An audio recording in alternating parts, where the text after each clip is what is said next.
My name is Eric Sun, and I'm an assistant professor in the Department of Anesthesiology and the Department of Health Research and Policy at Stanford University.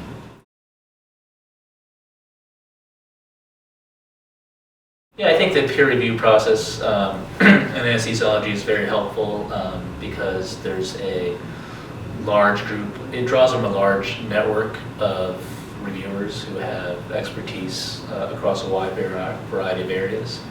And so what I thought was really helpful was the reviewers are people who knew my subject material, they knew the data, they knew the methods, and were able to give a very good evaluation of the paper, and also suggest methodological changes, suggest potential additional sensitivity analyses, so forth, that really ended up making the paper stronger.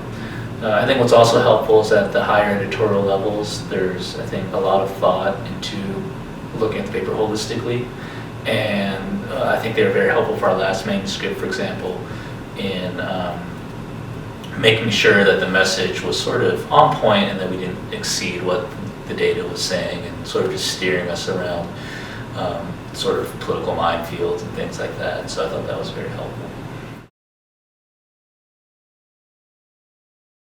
Well, I think the key is that first of all, there's a brand name. You know, it's a journal that just about every anesthesiologist is going to read, and so it has that scope and outreach to really influence the field as a whole, because so many people read the journal.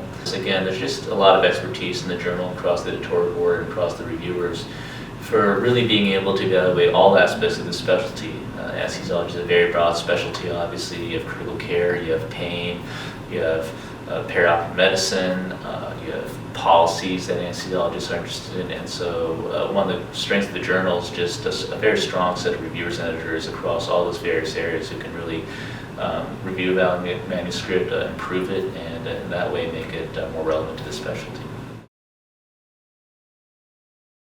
The first tip I would give is to really, as much as possible, try to write the paper for a generalist audience, because you may be a pain physician, you may be a critical care medicine physician, you may be a specialist in regional anesthesia, but at the end of the day, it is a journal that is read by the breadth of the field of anesthesia. So as much as possible, to try to write your paper so that sort of the general reader of anesthesiology, if you will, or just a general anesthesiologist would be able to understand the paper. I think that's always very helpful and helps sort of, and it really will help more people be able to understand and accept the message in your paper.